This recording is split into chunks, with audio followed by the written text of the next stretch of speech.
آج سے ایک سال سے بھی پہلے 20 جولائی سن 1969 کو ایک متعینہ اصول کے پیش نظر ہماری جماعت نیشنل پروگریسو لیگ یا قومی ترقی پسند لیگ کا وجود عمل میں آیا۔ گزشتہ 1 اور 2 اگست کو ہماری جماعت کا کل پاکستان کنونشن منعقد ہوا، جس میں ہماری جماعت کا نام تبدیل کر کے نیشنل لیگ یا قومی لیگ رکھا گیا۔ ہمارا وہ اصول یہ ہے کہ سیاسی جمہوریت اور مساوی سماجی اقتصادی نظام کی بنیاد پر ایک ایسے معاشرہ کا وجود عمل میں لایا جائے جو بتدریج ہمارے وطن کے ایک ایک فرد کو جمہوریت کی حقیقی لطف سے برابر کر سکے اور معاشرتی زندگی کو موجودہ اضطراب و پریشانی سے کلیہ نجات مل سکے۔ ہماری جماعت مستقل طور پر یقین رکھتی ہے کہ قومی زندگی کی ترقی کے لیے مستقل امن ناگزیر ہے، لیکن اس امن کو حقیقی و فطری ہونا چاہیے، خارجی مصنوعی یا خوف و ہراس پر مبنی نہیں۔ ہماری جماعت یہ بھی یقین رکھتی ہے کہ پوری سماجی زندگی میں حقیقی امن و امان کے قیام کی ابتدائی شرط یہی ہے کہ جمہوریت اور سوشلزم کی بنیاد پر ایک دستور حکومت مرتب کیا جائے، تاکہ ایک طرف تو جملہ سیاسی حقوق کے غیر محدود موقع فراہم ہوں اور دوسری طرف منصفانہ معاشی زندگی کا تحفظ ہو سکے۔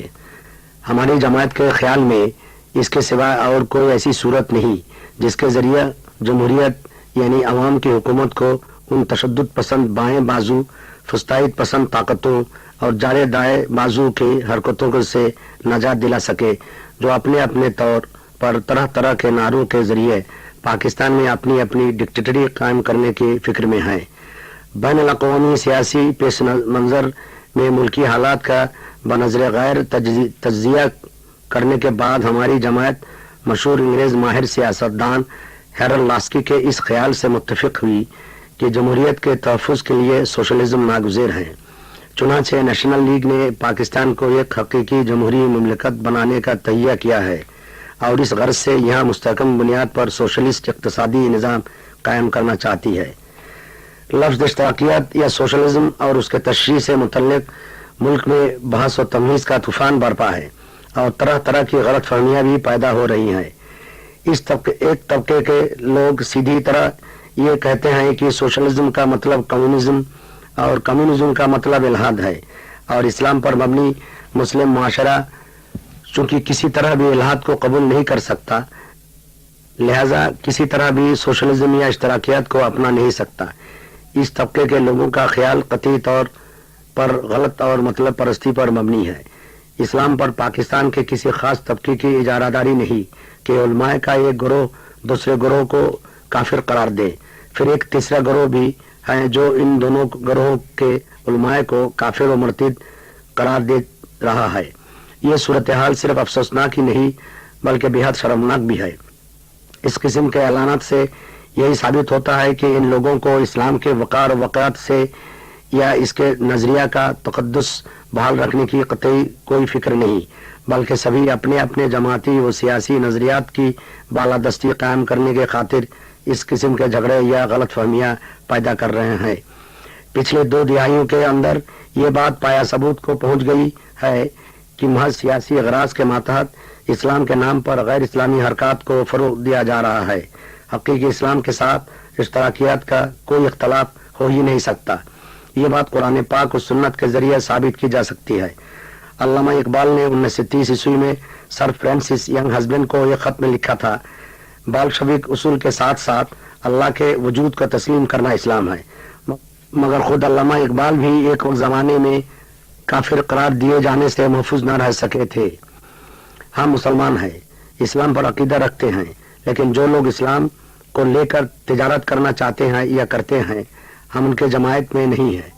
ہم واضح طور پر اعلان کرنا چاہتے ہیں کہ ہم کوئی ایسا آئین یا سماجی نظام کو جو کلام پاک اور سنت کے خلاف یا برعکس ہو اس پر اعتماد رکھنا تو کیا اسے مان بھی نہیں سکتے۔ پاکستان میں عوامی حکومت کے دور میں کوئی بھی ایسا آئین یا نظام حکومت اختیار نہیں کیا گیا جو قرآن و سنت کے برخلاف ہو۔ اسی سے یہ ثابت ہوتا ہے کہ مسلم معاشرہ کی نمائندگی کرنے والے پاکستان میں ہرگز کوئی ایسا نظام یا آئین قبول نہیں کر سکتے جو قرآن و سنت کے خلاف ہو۔ ہماری جماعت کا مینیفیسٹو یا منشور مذکورہ اصول کے پیش نظر ہی تیار کیا گیا ہے۔ ہماری جماعت کا مینیفیسٹو 2 حصوں میں منقسم کر کے تیار کیا گیا ہے۔ اس کا پہلا حصہ بنیادی اصول یعنی پریمیسز پر مبنی ہے اور دوسرا حصہ طریقہ کار یا پالیسیز پر مبنی ہے۔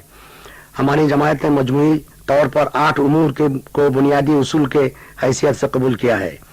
اول یہ کہ اقتدار اعلیٰ کے مالک عوام ہے، لہذا عوام کی مرضی حاصل کیے بغیر کسی کو بھی حکومت کرنے کا حق نہیں۔ ثانیاً، مختلف ملکوں کے حالات کا موازنہ کرتے ہوئے ہم اس نتیجے تک پہنچے ہیں کہ صرف عوام کے عملی سیاسی شعور کے ذریعے ہی عوامی اقتدار کا تحفظ ہو سکتا ہے۔ ثالثاً، ہم نے یہ اعلان کیا ہے کہ مکمل جمہوریت کے سوائے اور کوئی بھی نظام ہمارے لیے قابل قبول نہیں، اور اپنی مطلوبہ جمہوریت کے لازمی جزو کی حیثیت سے ہم نے ان 4 مسئلہ اصول منظور کیا ہیں۔ الف، اختلاف رائے کے ذریعے ہی بنیادی سچائی واضح ہوتی ہے۔ ب، سیاست میں منتہائی حقیقت نام کی کوئی چیز نہیں، نہ ہی سیاست میں کوئی بھی شائع غلطیوں سے قطعی طور پر پاک ہو سکتی ہے۔ جیم، سبھی کو مساوی سماجی حقوق حاصل ہوں گے۔ دال، اقتصادی تحفظ کے بغیر سیاسی آزادی بے معنی ہے۔ رابعاً، ہم نے اعلان کیا ہے کہ جمہوریت اور اشتراکیت کی ہم آہنگی محض ممکن ہی نہیں بلکہ قطعی طور پر لازمی بھی ہے۔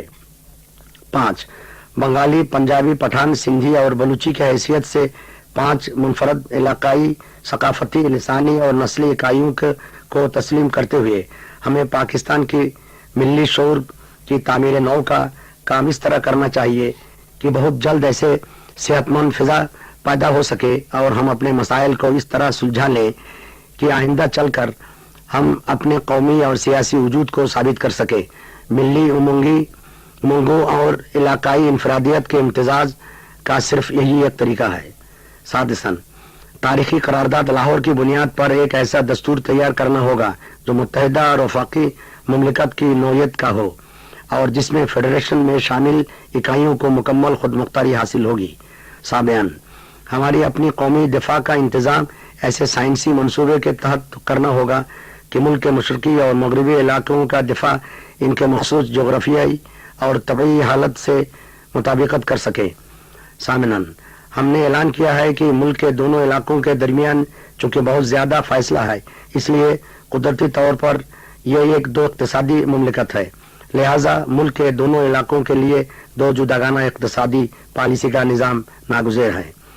ہماری جماعت مستحکم طور پر یقین رکھتی ہے کہ مذکورہ بالا اصولوں کو عملی جامہ پہنانے کی صورت میں ہم اپنا مطلوبہ سماجی نظام قائم کرنے کی رائے پر آگے بڑھ سکیں گے۔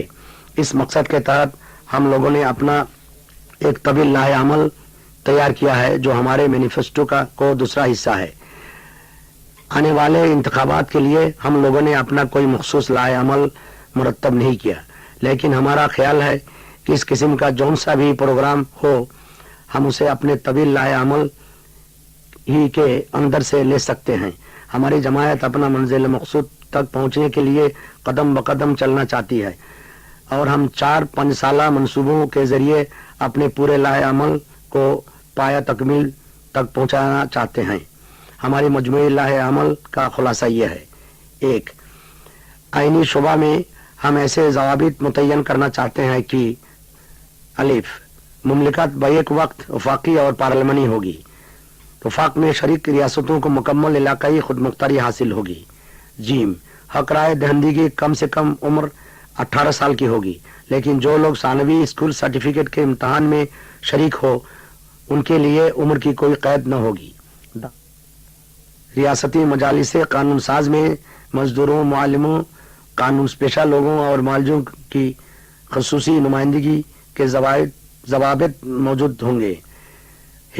ایسے ضوابط ہوں گے کہ اگر غیر آئینی طور پر کسی کا کوئی بنیادی حق غصب ہو اور مناسب عدالت اس کے متعلق فیصلہ صادر کر دے تو نقصان اٹھانے والے کے معقول ہرجانہ دیا جائے گا۔ خاص طور پر پاسپورٹ کا حصول ہر شخص کا بنیادی حق متصور ہوگا۔ 2، اقتصادی شعبے میں ہمارا مقصد شخصی جائیداد کے حق کو محدود کرنا اور عوام کے اقتصادی تحفظ کے پیش نظر جائیداد کے پیداوار اور تقسیم کے نظام پر سماجی کنٹرول قائم کرنا ہے۔ دوسری طرف شخصی استعداد کو بحال رکھنے کی خاطر سماجی پائیداری نظام میں جس حد تک ممکن ہو سکے ناگزیر انفرادی ملکیت کا تحفظ کرنا. اس مقصد کے حصول کے لیے الف ہر قسم کی اجارہ داری میں تخفیف اور خصوصی سہولیات منسوخ کی جائیں گی. ب ہر اہل اور کام چاہنے والے شہری کو مناسب تنخواہ کے ساتھ مناسب ادارے میں کام کر کے مملکتی ذمہ داری قبول کرنے کا موقع فراہم کرنا، اور جس شہریوں کے لیے ایسے موقع فراہم نہیں کیے جا سکیں گے انہیں اس قدر مناسب اجرت دی جائے گی کہ وہ اپنا اور اپنے متعلقین کا کم از کم ایک وقت پیٹ بھر سکیں، قابل سکونت مکان میں رہ سکیں اور سطر پوشی کر سکیں. جیم تمام معذور لوگوں کی کفالت کی ذمہ داری مملکت پر ہوگی اور ہر بیمار آدمی کے لیے علاج معالجے کا بندوبست بھی مملکت کی ذمہ داری میں شامل ہوگا. دال کسی بھی خاندان کو انکم ٹیکس کی ادائیگی کے بعد ماہانہ 5,000 روپے سے زائد آمدنی کے تمتع کا موقع نہیں دیا جائے گا.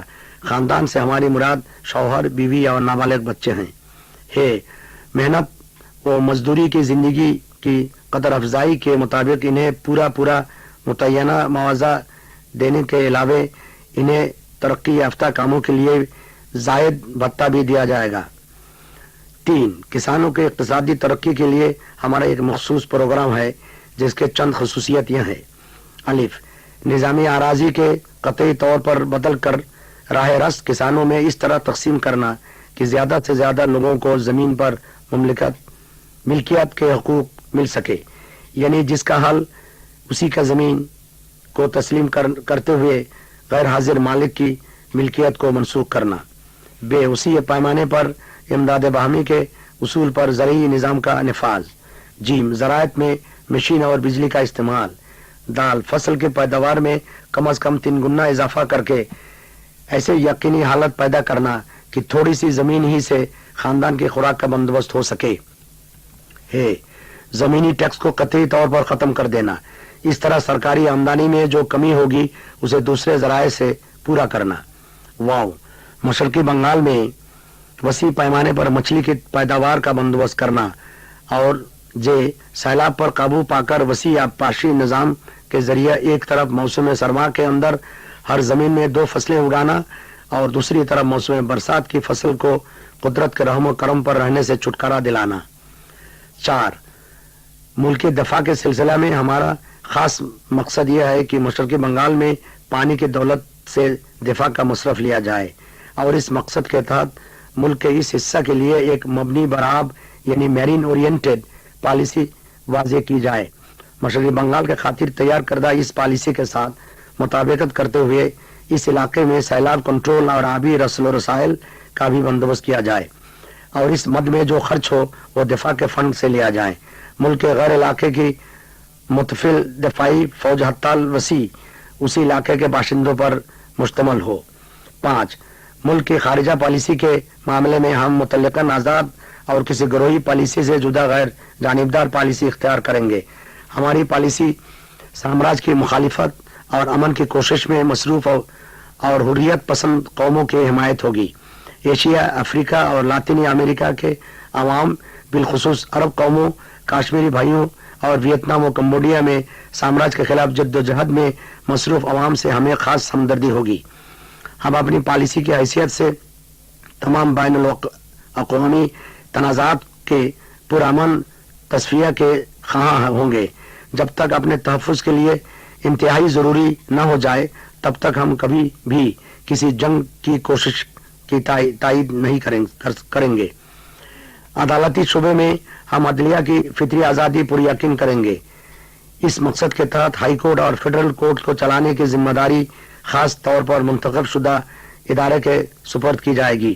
ضلع اور اس سے نچلی سطح کے عدالتی محکموں پر صرف ہائی کورٹ کا پورا اختیار رہے گا. عدلیہ پر عاملہ کو بالواسطہ یا بلا واسطہ کوئی بھی اختیار حاصل نہ ہوگا. 7 شعبہ انتظامیہ میں ہم موجودہ سیکریٹریٹ کا سسٹم ختم کر کے ہر ایک محکمہ کے وزیر کے ماتحت ایک وزارت یعنی منسٹری قائم کریں گے. کابینہ جو پالیسی متعین کرے گی متعلقہ وزارت اسے عملی جمع پہنائے گی اور اضلاع میں بروئے کار لانے کے لیے بھیج دیں گی. ہم موجودہ اضلاع کو توڑ کر سب ڈویژن یا اس کے مساوی علاقوں کو ضلع کا درجہ دیں گے. موجودہ یونین کونسل کی جگہ ہم منتخب شدہ دیہی مجلس قائم کریں گے. یہی دیہی مجلسیں علاقائی خود مختاری کی ابتدائی سطح پر کام کریں گی. دیہی مجلس پر معاملے میں دیہی مجلس قانون ساز کے اختیارات کے حامل ہوں گی اور تعمیری کاموں کو حوصلہ افزائی کریں گے. 8. تعلیم کے معاملے میں ہمارا نظریہ یہ کہ صحیح معنوں میں ذہنی تربیت کے ذریعے طالب علم کو شخصیت کی تعمیر کی جائے. ایسے شہری پیدا کی جائے جو زندگی کی طرح طرح کی چیلنج قبول کرنے کے لائق ہو سکے اور جو ہمارے پیش نظر سماجی نظام کی تشکیل کی ذمہ داری پوری کر سکے. ضرورت کے پیش نظر تعلیمی مد میں مزید اخراجات برداشت کرنے میں ہمیں کبھی کوئی آر نہ ہوگا. ہماری تعلیمی پالیسی کا بنیادی مقصد یہی ہوگا کہ معلمین کو خاطر خواہ معاوضہ اور سماج میں شایان شان حیثیت حاصل ہو اور طلباء کو مناسب تعلیمی سہولیات میسر آئیں. 9. ہماری مزدور پالیسی یہ ہے کہ دباؤ ڈالنے والے تمام قوانین فی الفور منسوخ کر دیے جائیں اور ایسے قوانین منظور کیے جائیں کہ جن کے مطابق انتظامیہ کسی ہڑتال کو غیر قانونی نہ قرار دے سکیں. مالکوں کے لاک آؤٹ اور لے آف کے حقوق باطل کر دیے جائیں. آئین کے تحت ٹریڈ یونینزم کرنے کا بے روک ٹوک حق حاصل ہوں. اس طرف بھی خیال رکھنا پڑے گا کہ مزدوروں کو اتنی مزدوری ملے جس سے وہ زندگی کے اخراجات مناسب طور پر پورے کر سکے. 10. صحت عامہ کے سلسلے میں ہماری جماعت کا کہنا ہے کہ عوام کے صحت کی پوری ذمہ داری مملکت پر ہوگی. ہمارے منصوبے کی پہلی دفعی ہی یہی ہے کہ معذور اور کم آمدنی کے لوگوں کے لیے علاج و معالجہ کے سہولیتیں مفت فراہم کرنا ہوں گی. منصوبہ صحت عامہ میں امراض کے انسداد پر خاص طور سے زور دیا جائے گا. منصوبہ صحت اس طرح تیار کیا جائے گا کہ ہر تھانے کے علاقے میں کم از کم ایک مکمل ہسپتال قائم کیا جائے. ہر دیہی مجلس کا ایک اپنا مرکز صحت ہوگا اور مرکز کے ساتھ ایک زچہ خانہ بھی منسلک ہوگا. 11. باہر سے آنے والے سے متعلق ہمارا فیصلہ یہ کہ ان کی مادری زبان خواہ کچھ بھی ہو لیکن یہاں کے عوام کے ساتھ انہیں ذہنی طور پر ہم آہنگ کرنے کی ذمہ داری مملکت پر ہے. بلا تاخیر انہیں آباد کر دینا چاہیے تاکہ مقامی اور باہر سے آنے والے لوگ مل کر ایک قوم کے افراد بن سکیں. اسی کی کوشش میں سب سے زیادہ ہونی چاہیے. 12. عام زندگی سے متعلق دوسرے امور کے سلسلے میں بھی ہم اسی لاہ عمل متعین کیا ہے. مختصراً یہ کہ ایک ایسا معاشرہ قائم کیا جائے جو آزادانہ روش رکھتا ہو اور استحصال سے پاک ہو. ہماری جماعت کا نظریہ یہی ہے اور اسی مقصد کے تحت ہماری جماعت تمام فرقوں اور طبقوں کے مسائل حل کرنا چاہتی ہے. پاکستان زندہ باد.